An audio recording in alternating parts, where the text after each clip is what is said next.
Magandang araw mga kaibigan. Pasensya na po kayo. Ito, malakas ang ulan. Bumabagyo dito sa location ko. Wala kaming kuryente ngayon. Kaya maingay ang aking background. Okay, bigyan natin ng reaction opinion itong post ng The Political Blogger. Sabi niya, General Torre is actually doing this. Ano yung doing this? Yung charity boxing match with Mayor Duterte. Grabe talagang paghahanda niya. General Torre is actually doing this to help divert the issue from the coke overdose issue involving Dina Arroyo Tantoco. By her, meaning Dina Tantoco, by her admission to the Beverly Hills Police that she and her husband Paulo were doing coke has brought the issue to the doorstep of Malacanang. Yan ang opinion ni political blogger. Isinare niya ang DZRH News 1 hour ago. Sabi dito, watch PNP Chief General Nicolas Torre III tuloy sa paghahanda sa charity boxing match between Baste Duterte, maagang tumakbo sa PNP Oval sa gitna ng malakas na ulan. Ayon kay PNP spokesperson Brigadier General Jane Fajardo, naka 10 rounds ng takbo si Torre ngayong Biyernes. Ito. Yan, umulan, oh. Grabe.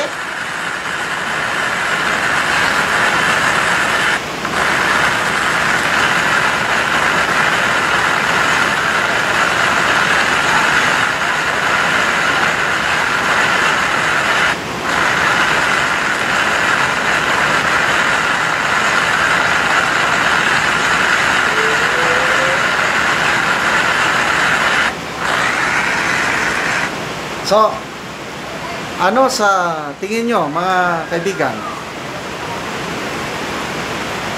Sangayon ba kayo sa opinion ni political blogger na this might be a distraction para hindi mapag-usapan yung mas, to me, dalawa yung issue na mabigat ngayon, yung Tantoco issue at saka itong tough negotiator 19-0 tariff deal. Kawawa sila ngayon sa palasyo, paano nila depensahan itong dalawang mabibigat na pangyayari kasi connected sabi ni Mr. Tiglao, Bobby Tiglao, connected itong Tantoco Beverly Hills report issue dito sa nangyaring kawawa, lopsided deal. So, kung ako inyong tatanungin, yes, malaking possibility, opinion ko lang ito, na diversion lang ito.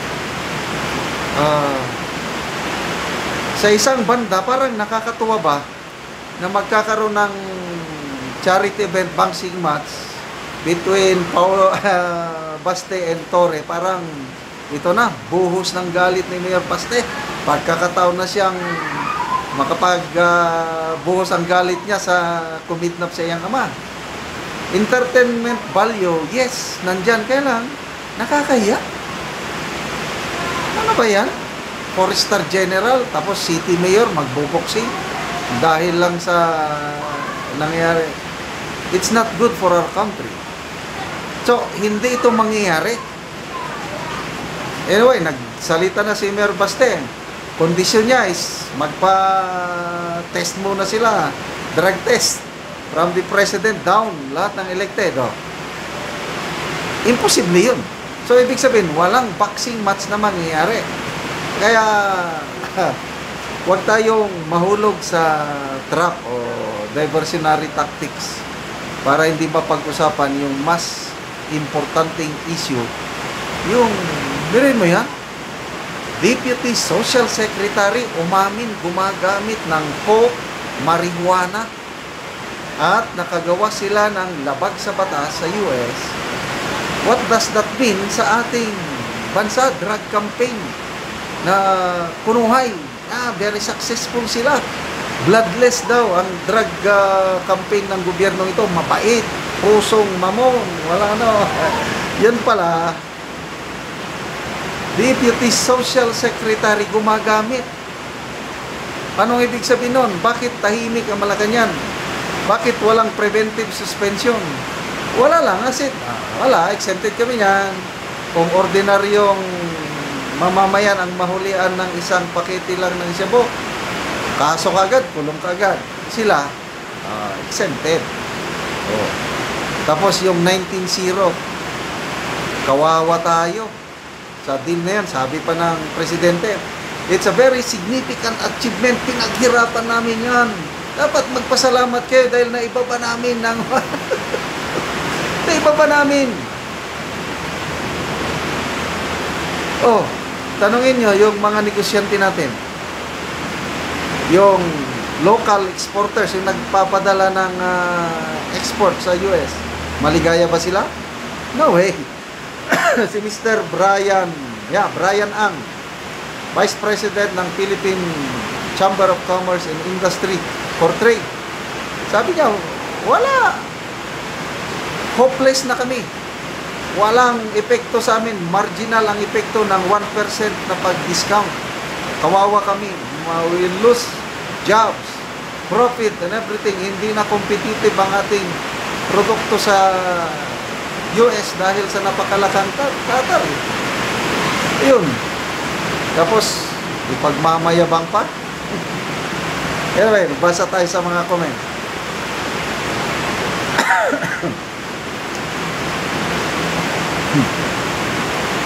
Big Boss Don, Tatang, baka mapulmonya ka dyan.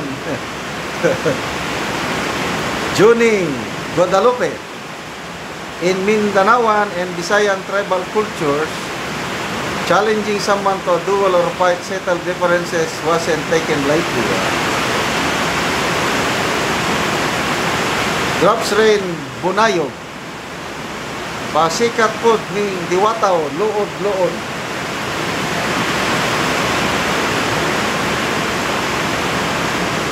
Mig Izam, psychologist ang kailangan nito. Mike Dolino, nagmumukhang mga isip bata ang nasa gobyerno. Yes, hindi tama yun. Yung kay Mayor Baste, yung paghamon, mali yun. Out of galit dahil sa ginawa sa tatay. Mali yung paghamon, mas mali yung pagtanggap ng hamon sa tingin ko. Hindi na dapat nito dahil isip bata nga. Kaya wag na natin pagtunan ng pansin. Ang pansinin natin yung 19-0 tariff deal na loging-logi tayo at saka yung coke issue dahil national security natin ang nakataya. Salamat mga kaibigan sa inyong pagsubaybay sa ating channel. Nakakatulong kayo ng malaki sa tribong Talandig ng Bukidnon dahil ang sweldo natin sa channel na ito pantulong sa tribo. Namimigay tayo ng livelihood assistance, nagpapatanim ng saging lakatan at Arabica coffee. Panoorin nyo ang video na ito. Muna ni ang sidling nga kape nga itanumay ni Manoy nga kape. Itanong namo ni. Ang among mga anak to as eskwelahan. So maningkamot mi ang ginikanan nga adunay kasuporta sa pag-eskwela sa among anak. So, pasalamat mi nga aduna pay dugang pangabuhian nga makalampos gyud ang among mga anak. So, Pero aduna na poy dugang pangabuhian nga itanam kape. Kabahin aning kape, so mapasalamaton ka sidling. tambo kayo ng mga sidling, maayo. So pasalamaton mi kayo nga inaot padugang ang siporta nang ayo pamigdugang siporta. Bye. Ang kayang lakatan 200 to kining among kape 350. So daghan-daghang yun ning among kape. So mas kuan gyud ning among kape mas daghan ni. 210 lang ang imong lakatan Manoy, apan ang kape nga imong itanumay 350. 350.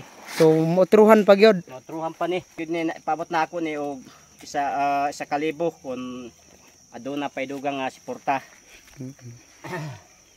Paabot ni Manoy og 1,000 kapunuan ang iyang kape.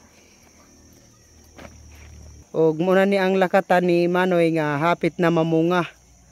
So mga dagko na gyud. So gawa sa lakatan nagtanom pa gyud siya karon og kape. Dugang So 210 ni tanan ang iyang sagingan. Ang suporta sa among mga anak sa pagpa-eskwela. Magkugi gyud mi ang mga ginikanan.